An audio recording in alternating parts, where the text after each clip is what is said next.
I'm Farhan Dalla, transformational trainer, and welcome to Elevate Your Life, a transformational podcast, an invitation to take the journey towards your deepest self.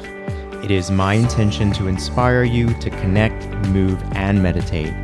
We'll tap in, tune in, and dive in, and together learn and reflect from authentic, real, and transformative conversations. Let's get started. Bismillah. Bismillah. Hi, everyone. Today, I have a returning special guest. His name is Imam Daayiee Abdullah. He's the first openly gay Imam in the United States. Imam Abdullah is an incredibly worldly person. He's dynamic. He's a scholar of Islam interpretation and Quranic interpretation. He describes himself, from what we last spoke, as semi-retired, though I beg to differ. The last time we spoke, he was in the Far East, and this time he is somewhere in South America. But thankfully, he took the time to speak to us today. I wanted him back so that we could talk about some of the challenges that are happening in this world right now with regards to our LGBTQI plus community, especially within the Muslim community, whether it's in the United States or worldwide. I'm looking forward to hearing some guidance and some clarifications on these challenges and some words of hope and wisdom. So, Imam Daayiee, welcome to the show. It's so good to have you back. Well, Bismillah, and thank you. Assalamu alaikum to all of your viewers, and I'm glad to be back. Thank you for inviting me. Oh, the pleasure is all mine. So as I said in my introduction, you're currently in South America. What brings you to South America this time? I mean, you've had incredible travels all over the world. You've studied in China, the Middle East. The last time we spoke, you were in the Far East, I believe in Thailand, working on a book.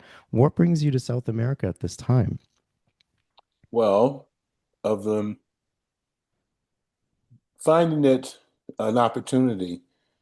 I was back in the U.S. last year for a couple of months to have my medical checkups. You know, when you're in your 70s, you have to make certain, I and my doctor say, I checked into the auto shop for them to check check the engine and everything else and tap up the oils and all of that to make certain I was available to continue my Mhm. process of traveling. And so everything checked out well, and I decided that I've been wanting to study Spanish for the last couple of years, so I decided this was an opportunity. And I came to South America, and I've been studying Spanish for the last couple of months. And you already speak several languages, I believe, Chinese and Arabic. What made you want to decide to study Spanish? Well, a number of years ago, I had thought about how do you enhance a person's sense of power? And I've always felt that communication, having the skill to communicate with people, a variety of people, gives you personal power because then your dialogue with other individuals is not limited to what other people say about you, but you can say it for yourself. And therefore, with English as my mother tongue, Chinese and Arabic as learned languages, and then with Spanish as a new learned language, I can probably communicate with close to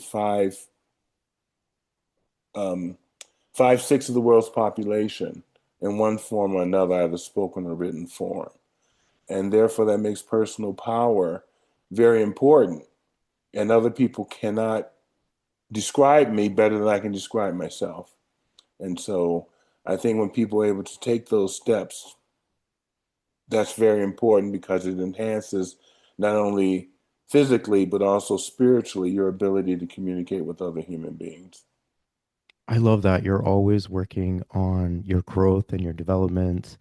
And I'm so happy to hear you've been, making sure your vessel is healthy so that you could do all the great work that you're doing, because it's important, right? What can we do if we don't have a healthy vessel? So I'm really glad to hear that you're doing okay in that regard as well. So 70 doesn't feel like you're retiring anytime soon.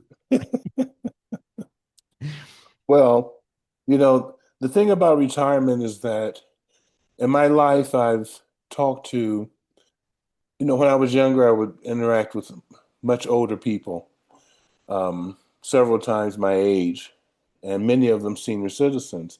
And I would sit at their knee and listen to their stories, listen to their histories, and the things that they were part of. For example, one of my neighbors, John, when I met him, he was in his 90s, but he was part of the Marcus Garvey movement from a century beforehand. I mean, several decades beforehand when this is the 70s, 60s, 70s. And so his stories to tell me about Black movement, the Black political movement of that time, 70 years prior, really helped me understand them from out of slavery, in which his parents were actually slaves, and then their freedom, and then his movement as a young man to become part of that movement. It just showed me that there was progress. No matter how slow it may appear, there's always progress. And through his telling of his life story also helped me progress as new things were happening. Affirmative action was upon us, and those types of things. So I'm just part of that process. I'm connected to my ancestry in that way, and know that I'm part of the process. And I'm a middle person now, talking to those people who are younger who will continue on the process. So I know I'm part of that lineage, if you will allow that usage. You are, and you're definitely contributing to the progress. Your history in itself has taught us so much, as well as your teachings. Um, I want to touch base on talking a little bit about Imam Mushin Hendricks. Yes. He was a South African Imam, an Islamic scholar, much like yourself, an LGBTQI plus activist. He was involved in various LGBTQI plus Muslim advocacy groups and was an advocate for greater acceptance of LGBTQI plus people within Islam. He has been described as the world's first openly gay imam, having come out in 1996. And sadly, Imam Mushin died in what has been described as an assassination this past February in South Africa. And I remember when the story broke, I immediately thought of you and I reached out and sent you a message expressing my condolences. And Imam Mohsen has been quoted as saying, "The need to be authentic was greater than the fear to die." And I pray that he always rest in eternal peace. Imam Daayiee, what was your relationship like with Imam Mohsen, and what do you most remember about him? Well, the best way to describe our relationship is that we had a several decade long friendship, and we're very supportive of each other as not only individuals, but in our roles as imams, and that we were able to share many times within the retreats in which he hosted there in Cape Town, our ideas, our ideals, and how one size doesn't fit all concept, which is something that many people as Muslims don't quite understand because of the analogies that are often used in Islam, that one size fits all, there's only one Islam. But as Shahid Ahmed indicated in his book, What is Islam? There are many Islams with an S on it, and therefore our interpretations are important to be heard, the diversity of those interpretations, but yet also coming to a realization that Allahu Akbar really means Allahu Akbar. And therefore, through that process of getting to know Muslim over the years, I came to understand his history, his development as a person who tried to force himself into a role model, um, that he came to understand this was not the way to make it happen, and decided on his authenticity. And through that process, we got to know each other very well. Because in my growing up, I never had to pretend I was something other than who I was. And that was a man who loved other men and had the family support and was able to live my life literally from the time of coming out with the support of my family, which he had a different framework, which he came out of. And so when you look at those two dynamics, right and left, so to speak, then you see there's a spectrum between, and therefore acceptance of people's histories are very important. But as he indicated, living one's authenticity to the best of one's ability does help one with a greater sense, come to and live with a greater sense of clarity in their process and know that Allah loves us all equally. Mm. And has his passing impacted your work in any way as an imam? What will you continue to emphasize in your teachings about Islam and the LGBTQI plus community? Well, after the particular event, I don't want to call it fatal in terms of the sense of that it caused greater disruption within his purpose. Death is inevitable. It's how it comes about, generally speaking. And his community continues to thrive. I made it a point to communicate with those members there since I knew a large number of them and had people here in the United States to support them at a time of need. For example, it was coming on time for Ramadan, and therefore, so we raised funds to help them with their Ramadan celebration, to help fund them, meaning that they didn't have to go out and try to raise money. We actually funded several of their events so that they didn't have to think about doing those things. And that to me is being real community, to help them in places where they are. Give them time to mourn, give them time to understand the new dynamics that are coming about and how will they be able to formulate that framework and also to be supportive, meaning that we stand in the background in unison so that if their particular needs, if we're able to help, we can then provide that. That to me is what community is. Mhm.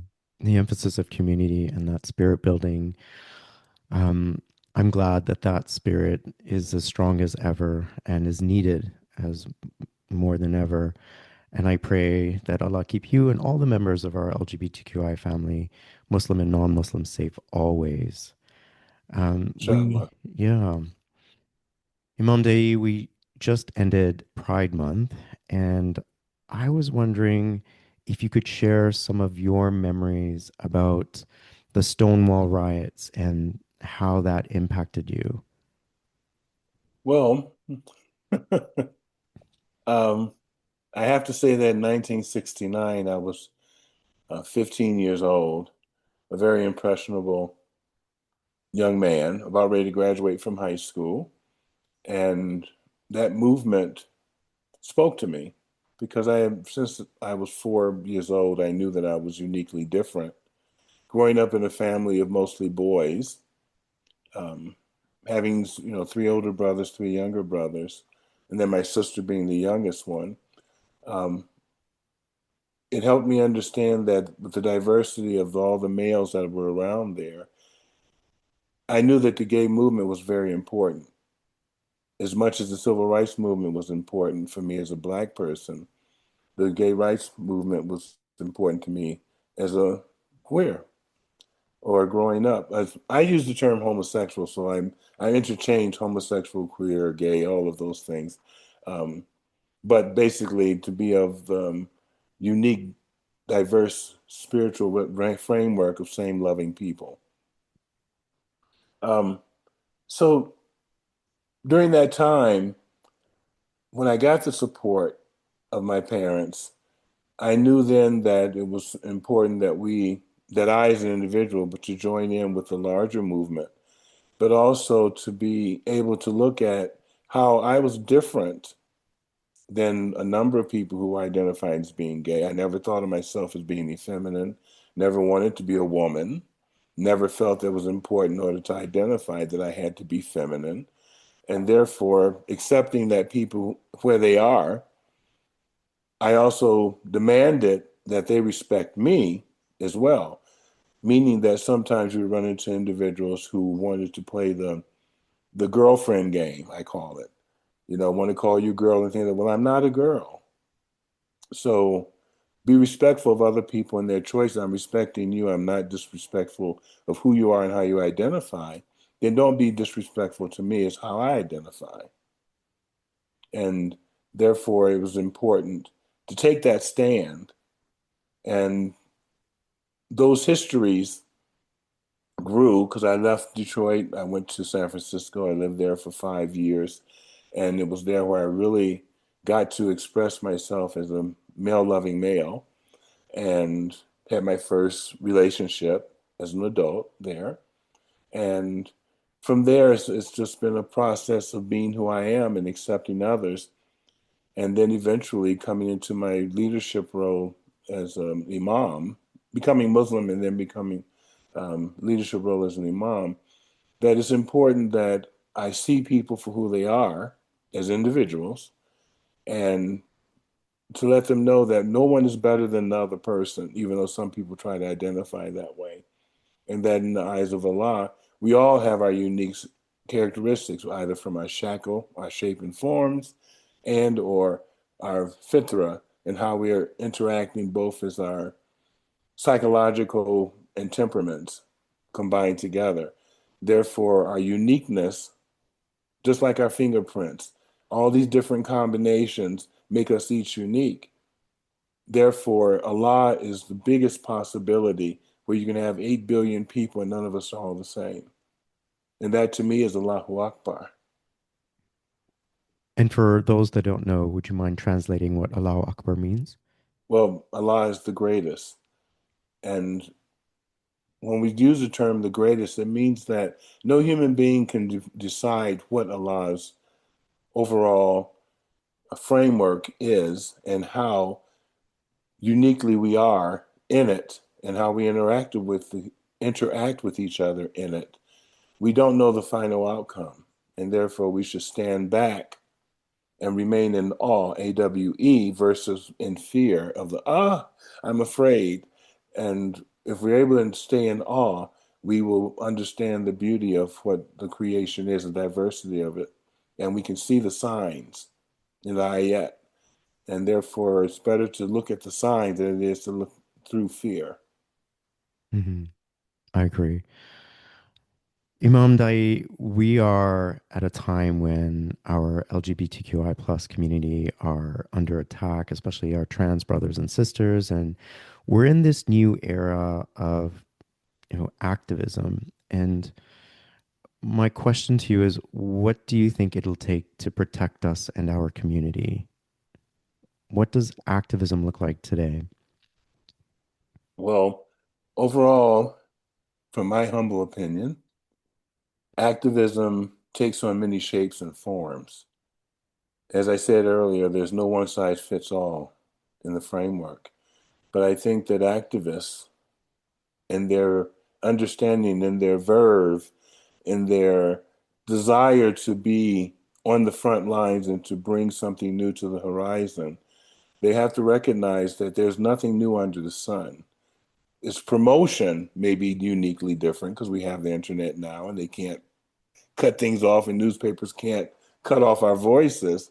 But we have to also recognize that because we're new in some forms, doesn't mean that the four parents, and I use that in a broad sense, those who came before us, that they also expressed some of these things as well.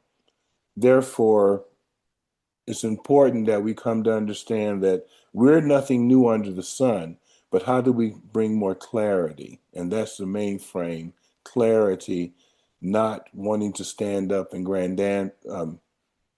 grandize ourselves as something new, something glittery, something else, but that we're just part of the process, part of the framework. And I think that's very important. The other side of it is that knowledge is so important. We cannot run out here and say to people, well, I think so and so and so without having a broader perspective of what knowledge means, knowledge of a subject means. Doesn't mean you have to know everything, but you can understand the framing of something is so, so important. Because too often I've seen Muslim activists who make comments, but they're basing themselves on different types of theories that have nothing to do with Islamic theology. And they rarely bring in Islamic theology in the process. Now, I'm saying from what I've read, what I've seen, it's difficult for them to bring in the Islamic theology because they're thinking more from a queer theological framework. And there's nothing wrong with that. But if you're going to discuss Islam as a theology, then you need to have a better framework from which to look at it, to understand that the Quran does not speak against same-sex relationships, but it does have standards on all human relationships.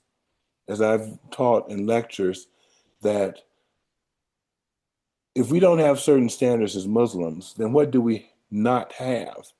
And that is a respect for ourselves and respect from others. Why do I say that? Dr. Khalid al-Fadl, who's a professor of law at UCLA, a great Islamic scholar and someone who I follow, and I consider him really great, like my own mentor, Dr. Taha Jaber al-Awani, that we have to look at the law in a framework that works within the society in which we live, under the concept of Zaman and Makan. Zaman meaning time, Makan meaning place. And Abu Fadl talked about the ability for us to cohabitate, which is the foundation. The Quran says that within it, in several places, I'm not pulling out verses at the moment, but that we have the right to cohabitate. There's a mate for everybody. And therefore, under this concept, that means that we have a right to cohabitate. Who will be most comfortable to cohabitate with? And if it's opposite sex, okay. And if it's same sex, okay. But then there's standards that have to be applied to it. I had someone ask the question, well, what do you mean by standards? I said, okay, let's take it all the way down to the ground. I'm going to wrestle you down to the ground right now. I said, if you're cheating on your partner, regardless if you're heterosexual or homosexual, that's a standard that the Quran does not respect. So I don't care if you are gay, I don't care if you're straight, if you're not honoring your contract with your partner, your spouse, your mate, then you're not being a good Muslim, period. And this is where the problem stems, because people think that because of queer theory, they think that, well, I can have multiple relationships and things of this nature. Well, the standard for Muslims is very different. The reason they had multiple relationships, heterosexual people were married for several reasons. It's because of the maslahah, or the benefit for the individual and for society.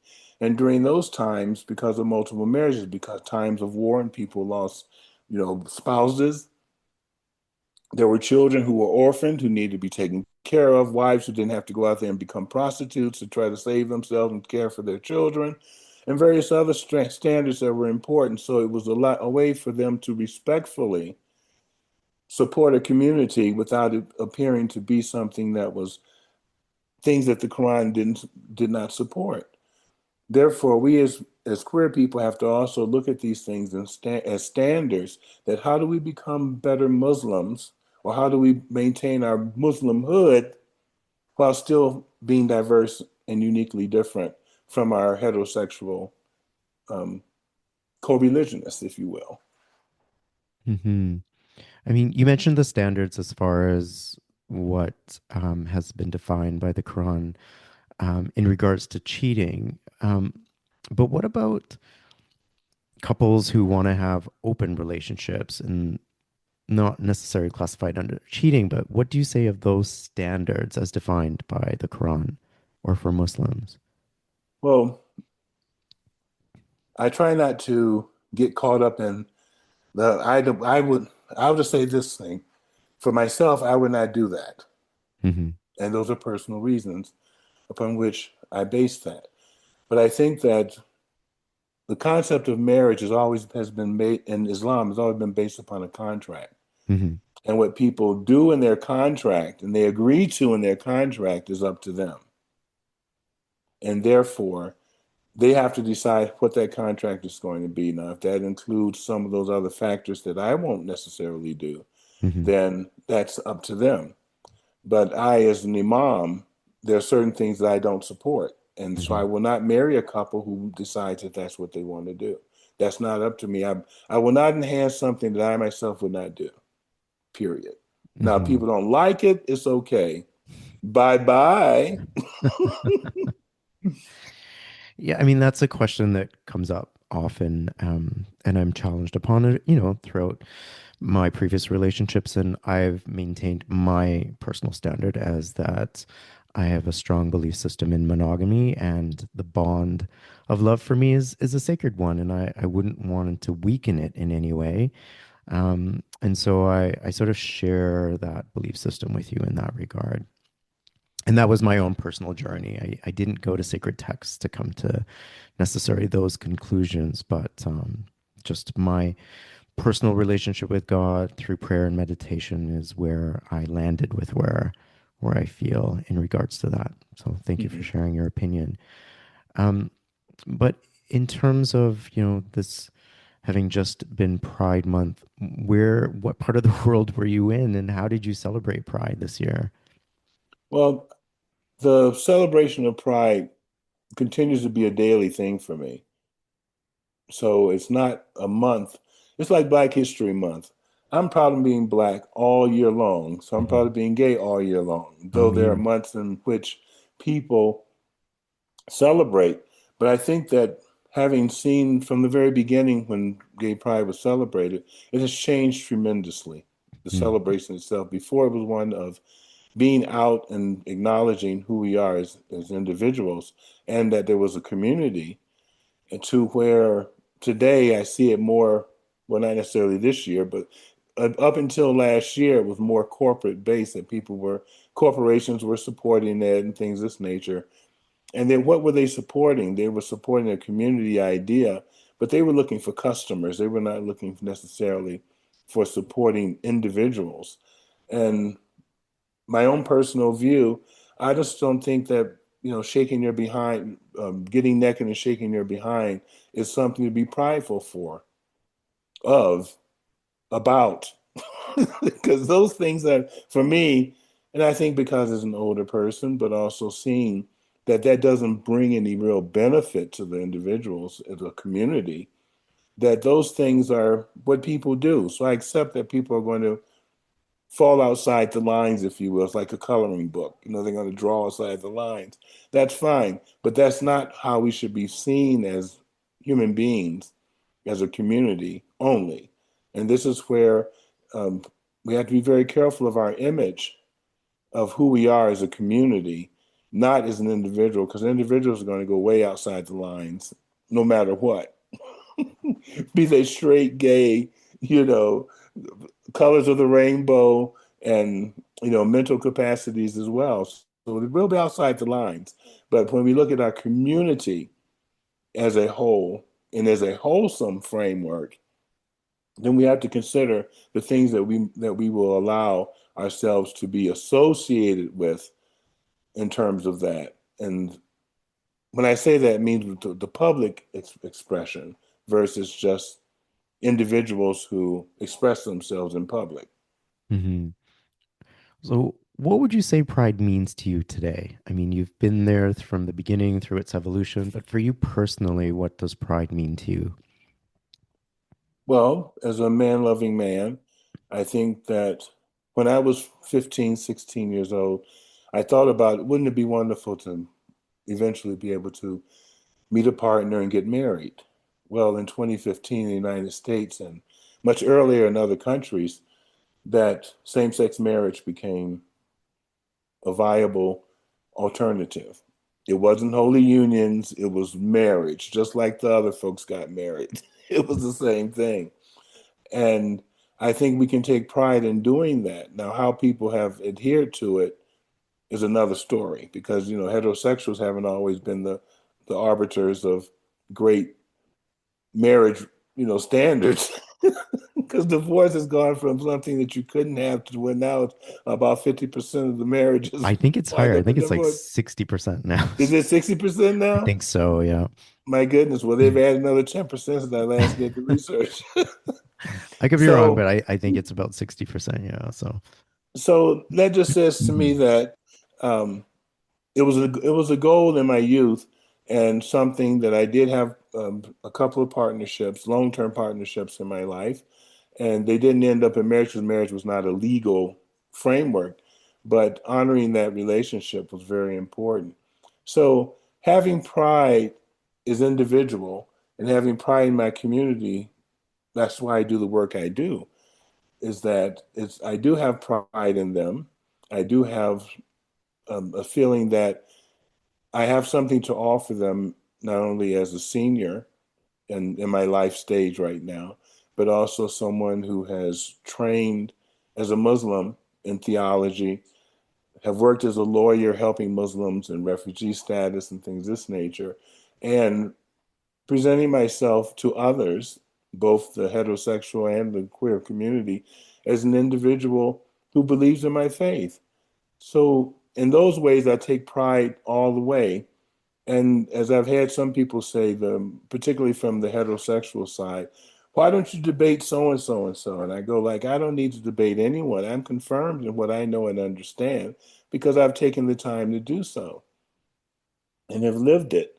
So I don't need to debate who I am because I've stood before Allah for a long time. And I've always getting, whenever I pray, whenever I'm in a sense of meditation, I always get a very strong affirmation. Hmm. So there's no need for me to debate someone else as to who I am. It just ain't worth it. Imam Daayiee, you are the founder and president of the Mecca Institute. It is a online inclusive and progressive Islamic theological school. It is a nonprofit organization expanding progressive Islam through education and research. How will your institution and teachings address the current situation and needs of the Muslim LGBTQI plus community today? Well, the biggest thing that it can do is help educate people so that they don't walk into discussions without having some background knowledge, both history and theological framing in which they can utilize. Historically, there were gay emirs and caliphs, so they need to know this. They need to be able to pinpoint and say, well, during such and such time, there was so and so and so. And these are historical factors that you can go look up in historical books. Therefore, you do know what's going on. You're not out there with, well, I didn't know that. I didn't know. No, that does not work. So, as when I was a kid and the teachers would say, that's not the right answer. So we need to open up our framework to have some answers. Not always the right answer, but understanding the framework that we're working with.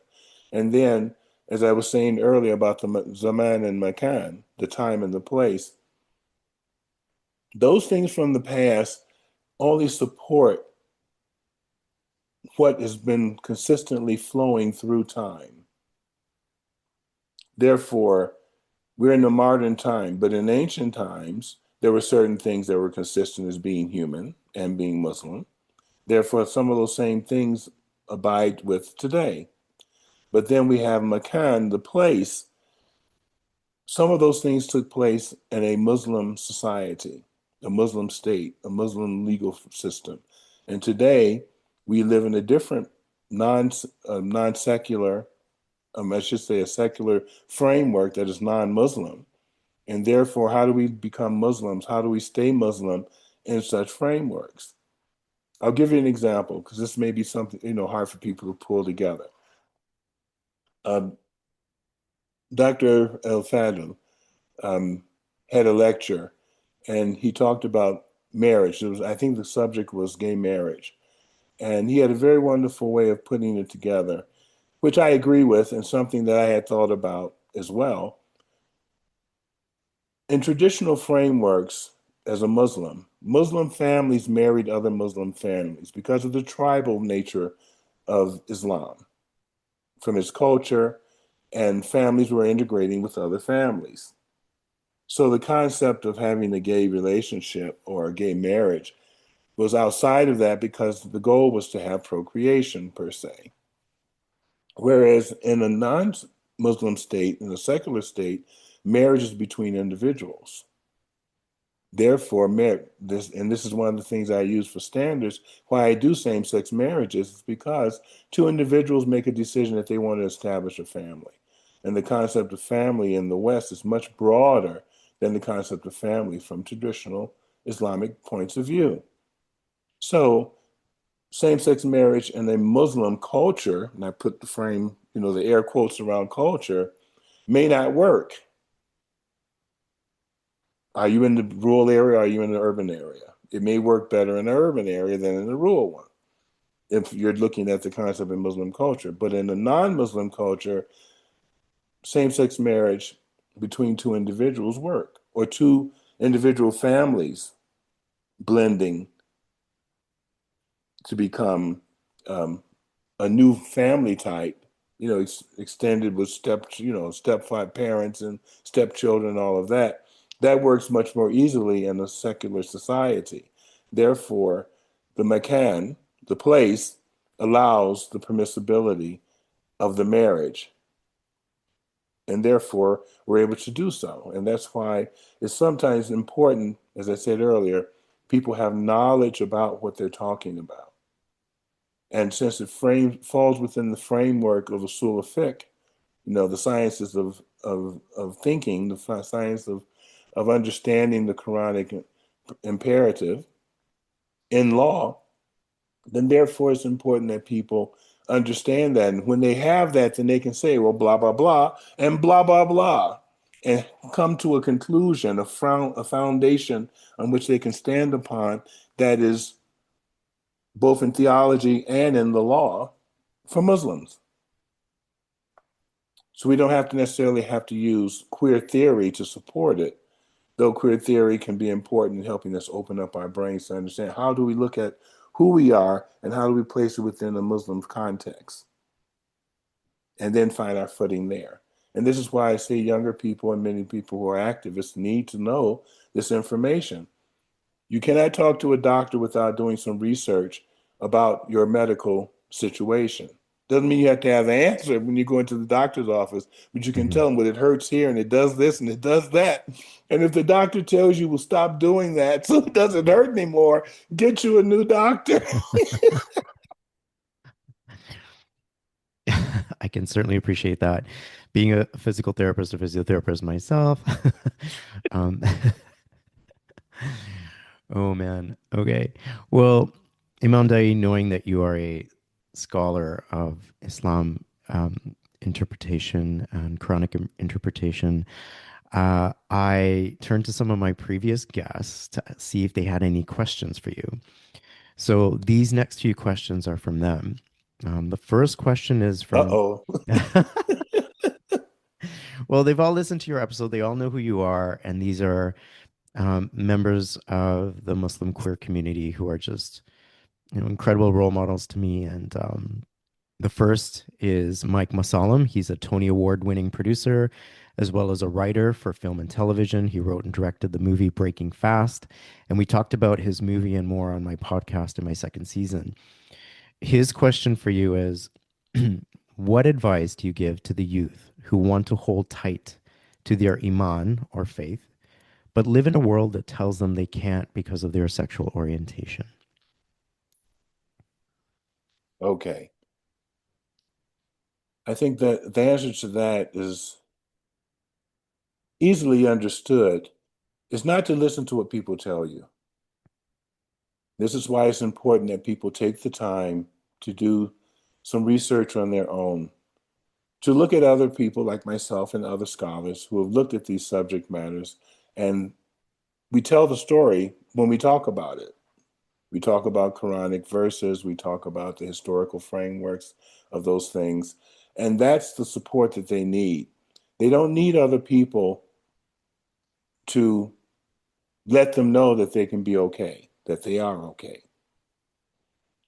When we adhere to a standard that other people put forward as to be what is quote unquote right, then we have a problem of aligning ourselves with what is right for us.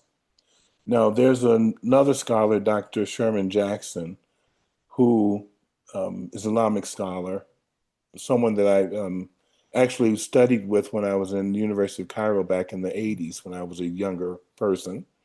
And he did a review on El Ghazali's book, Fazl, of Vasal. And it was so important that Ghazali talked about if there's a difference in opinion, it's wrong for Muslims to claim that something is heretical or it's outside of Islam because they disagree with it. It wasn't similar to their own standards of how they understood the theology, the theological framework of it. So they themselves can take, these younger people can then take that as the standard, that though we may differ on these particular opinions, it doesn't mean that I am heretical, that I'm outside of the faith because I have a different opinion. This is why I say to them, have some knowledge, understand of what's going on.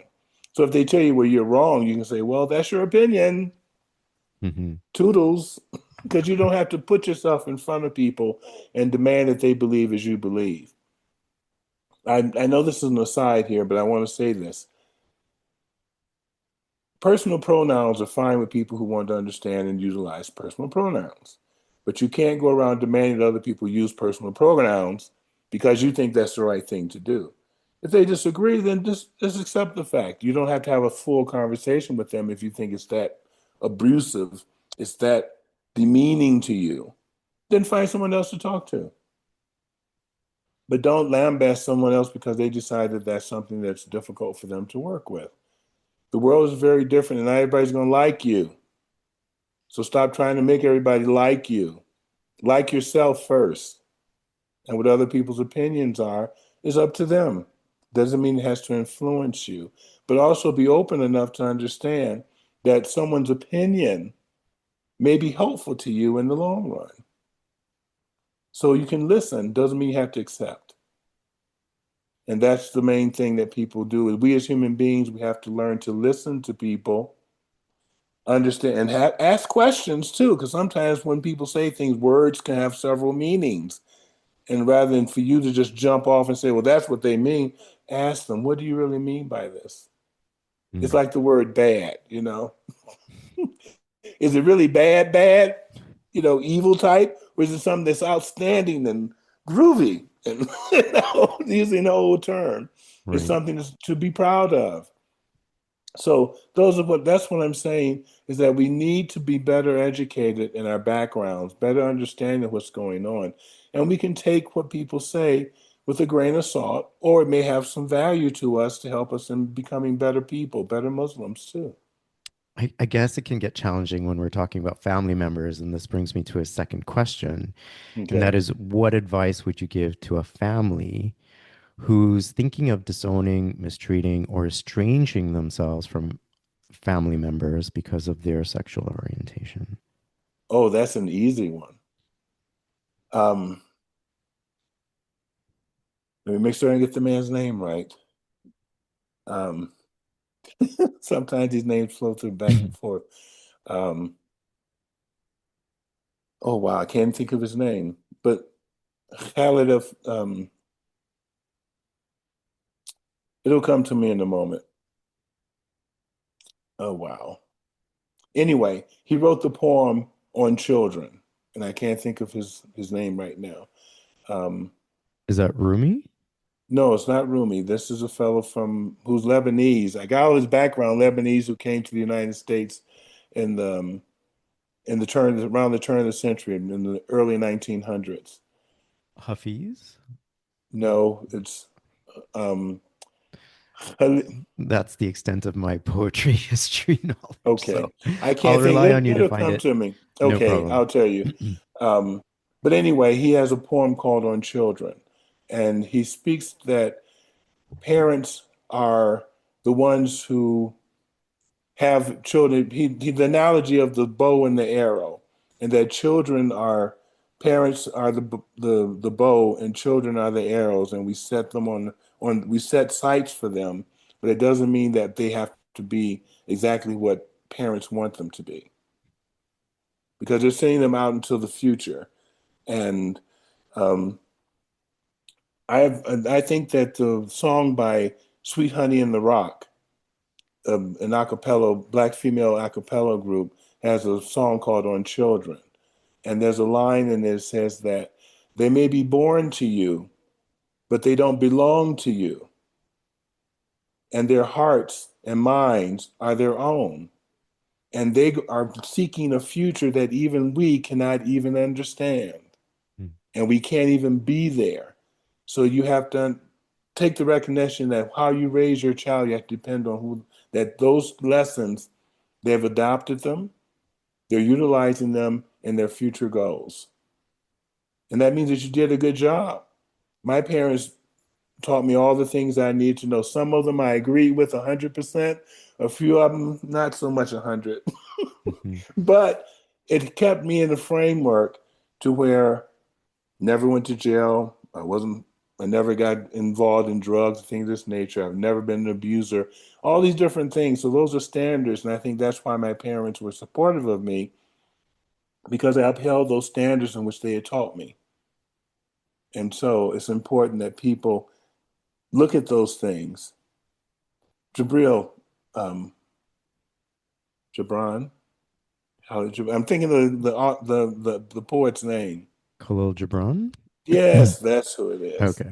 All right. Sorry. No, no, I apologize too. I Senior kind moment, y'all. of I Senior had a bit of moment. a blank moment as well. When you said Lebanese, I was like, oh my God, who is that? Anyway, I'll definitely look up the poem and add the link or reference in the notes section because I do want to read it and make it available to people. But Also, the song by Sweet Honey in the Rock too. It's on YouTube. I think okay, when they hear that, they'll see the connection between the two. sounds good.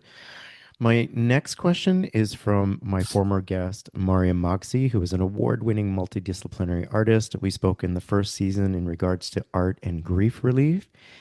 And she wants to know, do you believe queerness is divinely ordained or part of a divine spectrum of being? How does that show up in Islamic theology, if at all? Well, that's an interesting question. I don't think I've thought about it in those terms, but I think that the human spirit, the soul, and the understanding of who we are, the light in which we go, the nur, which we work with, helps enlighten our souls in such a way that we are part of that spiritual spectrum. And it depends on how far away from that, the purity of the light. As in the Quran, it says that the light reflects upon itself and reflects and reflects and reflects. And therefore, if we are adhering to a particular standard of being Muslim, then it's the reflection of the reflection in the mirror that continues to go outwards towards it. So that means there is a spectrum, in my mind, there's a spectrum that we can fall within those 10,000 points of light. And I think if Allah creates it, then Allah is aware of it. And I know that people say, well, then what about those people who just, I said, well, the Quran always says, because people say, well, in those 10,000 things are like, some of it is good, some of it is bad. There's haram, and there's this, and there's this, and there's that. And I said, well, it seems to me that Allah, as the Quran says hundreds of times throughout its framework, that Allah is most merciful and oft forgiving. So as long as we keep that in mind and our intentions are pure, meaning that our intent was to do something, it doesn't mean that the end result is going to be what you think the outcome is going to be. I'll tell you just a short story and how that came out. When I was a Boy Scout, I must have been around maybe 12 years old. I was walking down the street and I saw this older lady. She must have been at that time probably in her 60s or 70s, and she was pulling one of those wire um, shopping carts. Those little things that have the two wheels. Hmm. And it was a bit raggedy and it wasn't really working well. So I stopped to ask the lady, I said, do you need some help getting this, thing across the street? And she looked up at me and she says, get the fuck away from me. I was shocked, Okay. and really, and I said, well, let me leave this lady alone more about my business. When I got home, I said to my mom, my parents were scout leaders. I said, Mom, I did so and so and so. And she says, baby, understand something. You did the right thing, but you're not responsible how people react to your goodness. Hmm. He said she probably has a mental illness. Someone may have attacked her in the past. Something may have caused her to react that way. So your intentions were good, so don't feel bad about that. But do know that in the future, how people respond to your kindness, to your good intentions, you don't know what that's going to be like. So understand that it's doing the good and how it's received two different things. And that's how I look at it in terms of the overall picture. We have good intentions, but the end result may be something that's different. And how I look at it through my years, I'm 71 years old now. I think sometimes our interaction with people is to help bring that balance into place. You know how they say that um, the myth or the framework is that there are two angels, one on each shoulder, Hmm. and that they record your good deeds and your bad deeds like that. Well, if we're going to follow that mythology, this is one of the things. It may have been a good deed for you and a bad deed for the other person. So without that interaction, there was no sense of judgment there. So, in the simplest way of how fairy tales work, you know, that may be a simple way of explaining it. But without that interaction, how would we have been involved in revealing what our hearts were, our minds were at that time? I've been trying to practice that myself, and I call it loving without attachment. And so not being attached to the outcome and to not take things personally because, like your parents said, you don't know what a person's been going through, or the response is typically from a place of projection of their experiences, and that has nothing to do with you, Absolutely. right? Absolutely. Thank you for putting it so succinctly. Sometimes I can get rather wordy, that lawyer training. Okay. So I like this next question and I'm curious about it. It's from Mariam as well. And she wants to know, were there moments when you felt you had to choose between your faith and your identity? Hmm. Well, I have to say that when I was younger, when I was 8 years old, I grew up in the Southern Baptist Church, and I was a precocious kid. I was the kind of kid who, when I went to Sunday school for Bible lessons, I would come in with the lesson, but I also had my Bible concordance and Bible. Well, to ask the teacher, well, this says so, and this book says such and such. So why this? You're 8 years old and you're challenging your teacher. I Oh, love even younger. it. And the teachers would say, well, I don't know. You'll have to ask Reverend so and so about that. And so my parents, I remember my mother telling me one time, she says, look, um, sometimes you have to remember that although you have the right to ask questions, sometimes people aren't prepared to respond to you in a way, and it may be embarrassing to them. So remember that. So I learned, and whenever I was in her company, if I wanted to ask, I would have to look at her and can I ask that question? And she would nod her head or something like that. And I knew I had to, I had that support. But at other times, she would go, she would raise her finger and go like, no, no, no, Hmm. that's the wrong person to ask this question to. Were all your siblings that way or just you? Well, I think that we all had a framework because we had different things we like to do. Hmm. And our parents, one of the things about my parents is that they were community leaders as well. So all of my brothers and all of their friends and my mother with, the women in the community, things of this nature, even as my sister growing up, um, they were respected because they took interest in the children at a level that sometimes they were the parent who would listen. They were the parent who would offer them the suggestion. And the reason I say that is because at my parents' funerals, which has been going on 25 years now, um, that the number of people who showed up, folks that when I was a kid I hadn't seen for 20 years, 30 years, and they showed up at their funerals. And therefore it showed that they had an impact, an import and impact in those people's lives. So I think we all had some framework. My siblings and I all had some framework. And I think for people, they grow up in a community, well, they know, oh, you one of those kids. My last name is Thompson. They said, well, you one of them Thompson boys. So they knew that we were responsible kids. And they knew that they said something to us, they knew we would listen, that kind of thing. And I think that's important as well. So that helps shape who we are as individuals and who we are in our community. So getting back to the question, being part of that community, being part of who I am, and as a religious person, I grew in my religious understanding to where being a Baptist was not big enough for me. And so I talked to my parents and said, hey, I want to, I'm interested in understanding. I know there's a God, so I need to understand which one fits better for me. So my parents were open to that. They used to say that, there are times in life when you'll be challenged and you have to have something to hold on to. So I knew that they had friends, Jewish, Christians of various backgrounds, Hindu friends. I mean, I grew up in Detroit, so it was a very, diverse metropolitan community there. And so Buddhists as well, so it was something that I had an opportunity to expand and grow. And eventually, by the time I was 15, I was into metaphysics and science of mind and, Christian Science, things of this nature.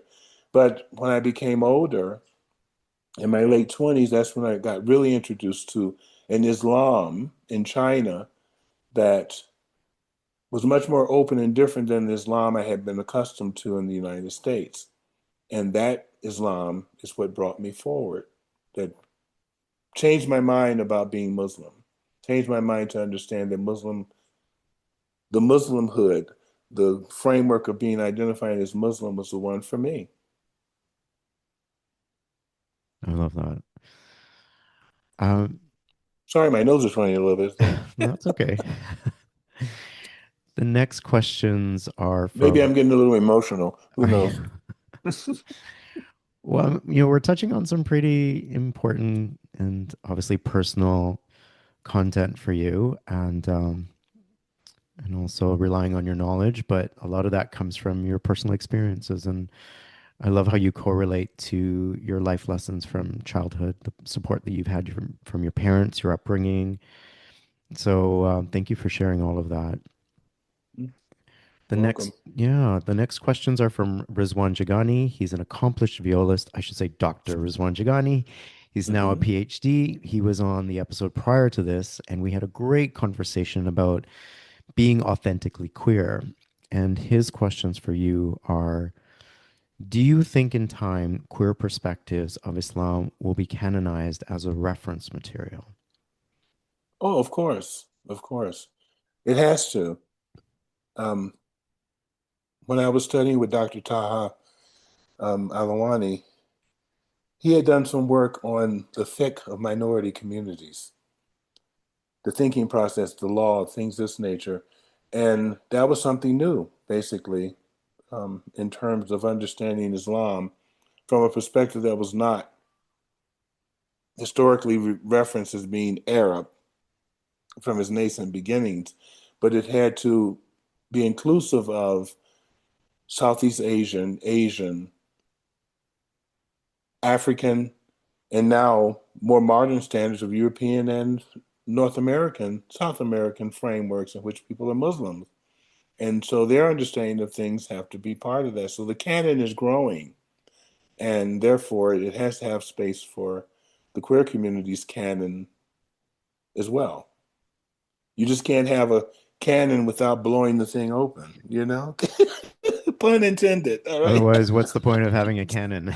That's right. Great. His next question is: what is intersectionality in Islam's queerness and global consciousness to you? Okay, can you run that question by me again? Because Oh, I yeah. have some issues sometimes with intersectionality. It's a term that, although I understand intellectually, doesn't necessarily fit in something I can stand in because I'm not quite certain what it really means. To me, that it's part of that queer theory thing, and so I'm not always open or understanding fully what that means. So do you mind helping me better Mhm. understand what the question means? So I asked Rizwan about this, but I think he was trying to be general. But I'll repeat the question. It says, "What is intersectionality in Islam's queerness and global consciousness to you?" I guess how do we fit into the broad spectrum of the global consciousness in our individual selves as well as in our oneness? Because we are all one. I think that's what he's trying to say as far as global consciousness. Mhm. Well, um, if we're going to take it from the framework of that, there are a diversity of spiritual types who identify along the spectrum of same-sex oriented framing, then I think that we'll have to be understanding of other people and their diversity as well, because if they're, for example, falling under the concept of Wiccan and various other non-traditional, God-centered religious frameworks, then we have to be more open to understanding that there's a bigger picture in how people identify as to what is God rather than who is God. I think then we can be more accepting that people come up with ways in which they understand the world and nature and how it exists and how they coexist in it. Hmm. So that intersectionality is that we have to respect people where they are, just like they want to be respected where they are. So that shouldn't be too difficult. It's just that I hope people don't want to look for a position where they're judgmental of others because they're different, because that's the same thing that's happening to them is along the Muslim spectrum, that they're saying, well, they're different. I don't like it. So I think it's just accepting those things. Doesn't mean that you have to agree with other people, but you can accept that they do have a framework. And how is that framework helping them treat you as another fellow human being? And do you feel comfortable with them? Are they treating you like a human being should be treated, respecting you the same way they would respect themselves? That's about the best I can give you under that one. No, yeah, thank you so much for that. And thank you on behalf of everyone who forwarded these questions. They certainly got me thinking, and I was very curious about how you were going to answer them. So thank you for sharing your wisdom and your time. Um, and as we wrap things up, Before you say that, I do want to say that um, I honor and I go by the things I say as being part of my personal understanding of the world. I do not make people I don't want people to think that I'm telling them what to do. That's not my goal. My goal is to offer them alternative opinions. Mhm. And in that way, they can better understand that there are diverse ways of doing things. And what I have to say may not be the one that fits best with them. And I think that's where that's the top of my ladder, if you will. And I Sure. don't know, I don't know if my pay grade is, really takes on that responsibility. Right. But I mean, what I appreciate, and I'm sure my listeners will look up to you in terms of what you say, because you are a scholar. You've studied the scriptures, and you come from when you speak, it comes from a place of education and knowledge. So that's definitely valued and appreciated. And you do support us in terms of helping with clarifications on a lot of these things. And I feel I've learned a lot, as I always do when I speak with you. But I'm obviously going to spend a lot of time re-listening to this and digesting all this information. And I love that it'll be a resource for me today and for my listeners today, but also in the future as well, because what you say will apply for years and generations to come. So I appreciate it and thank you for that. Inshallah. Yes. And I know the last time we spoke, you were working on your on another book. So how is that coming along, or do you have any other projects that you're working on at this time? Well, it's sometimes difficult to um, talk about these things because some things take support from our community, and quite often our community is lacking in supporting difference, supporting um, future movements.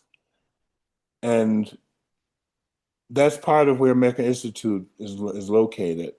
That as much as we've been in existence 10 years now, and the support from our community in no other terms has been lacking. Now we've received funding from large organizations, philanthropic organizations that have helped us.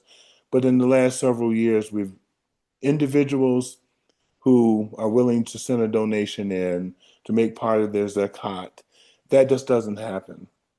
I have one gentleman who, um, and this has been going on for a few years because when I met him several years ago at a conference, he's been sending in, on average, maybe about $600 a year to help us with our things. Now, if we had 100 people like that or 1,000 people like that, Mecca Institute could be doing some things that we really would, our dream would really come forward. But the we don't have that. So we chug along. I live off of, my Social Security. That's how I exist. Thankfully, I was able to make some money and be able to have a Social Security. But all the additional funding that I may get, the awards I receive, things like that, I take that money and plow it into Mecca Institute. And I just want people to understand that if you want something to be there, you got to support it. If you don't, it won't be there. And this comes from the AIDS situation. When AIDS hit the community back in the mid 80s, early to mid 80s, I was one of the people who were out there in the community encouraging people to give donations. I would go into the bars and I'd say, okay, how many drinks you're going to buy tonight? Well, then take one of those drinks and give it as a donation. Because if you should become sick, at that time, people didn't know how people were getting sick and things. So if you should become sick, this $5 donation that you put in here will make certain there's a nurse and maybe a doctor to probably help you in the future. So I had to make it personal for them in order for them to let go of that money for one drink. But it was through that process of getting people to understand that your little bit will not help you, but it may help someone else who can't afford to do so. And if you don't put it there, then people will die needlessly because there's no services available for them. So I say the same thing in terms of Mecca Institute and our understanding for our community. You have to give a little. No one is asking you to take, work hard and send every penny beyond what you do for a living to us. But I'm asking you that to consider a donation to us so that when people need something, when people have a desire, it'll be there for them.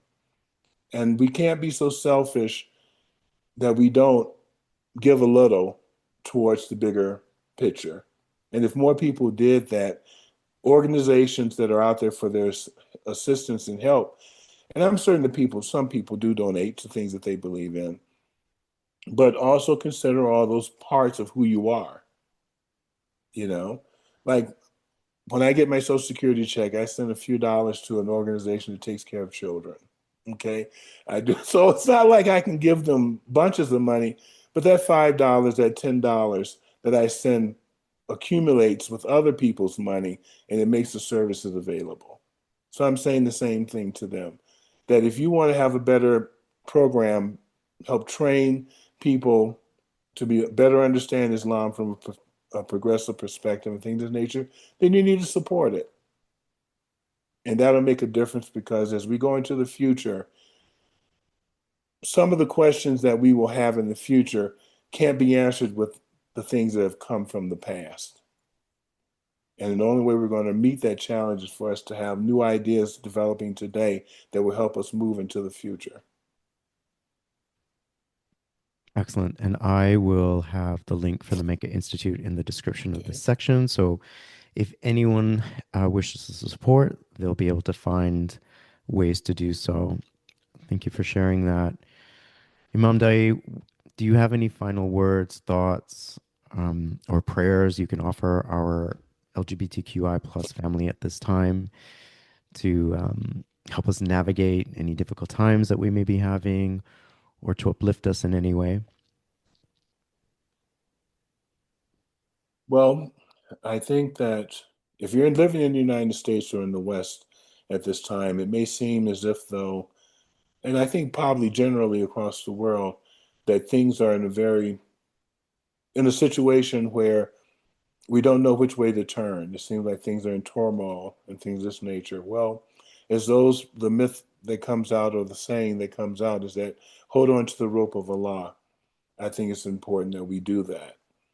That don't let what's happening in front of you become the only way that you can see your life unfolding, but that you can see it as a better life can still unfold by keeping your head, by keeping your thoughts open, by listening and engaging in the process. Because if you don't engage, your fear has you paralyzed, and paralysis does not move you in any way, shape, or form, and you become the fodder for the cannon, so to speak, and pun intended too. But if we're able to think more thoroughly about how we can participate, action always moves us in a way to make us happier. Because we'll say, well, although I didn't conquer this, at least my action helped me survive it better. And so I think we need to look at that in that framework. Because all the answers Allah knows, but how we get there is through our individual actions that help. So if you're not doing harm, it must bring about some kind of good. Thank you so much. Inshallah. Yes, inshallah. Imam Daayiee, it has been such a pleasure. Thank you so much for the wealth of information and knowledge that you shared today. As I said, I'll be listening to this several times to help, digest all this information. I will share links to resources to the Mecca Institute, as well as to your, any sort of contact information, so people can get in contact with you should they have any questions or want to reach out to you. I cannot say thank you enough for your time, your knowledge, your wisdom. It's been such a pleasure, and I look forward to having you on again in the near future. Thank you so much. Okay, well, anytime. As long as I have life and understanding, I'll be more than happy to participate. Thank you. All right. Salam, my brother. I'm Farhan Dalla. Thank you for taking the time to listen to today's episode of Elevate Your Life, a transformational podcast. I hope today's conversation has elevated you in some way and inspired you to connect, move, and meditate. I'd really appreciate your support by following and rating this podcast. Come back soon and join me for another transformative conversation.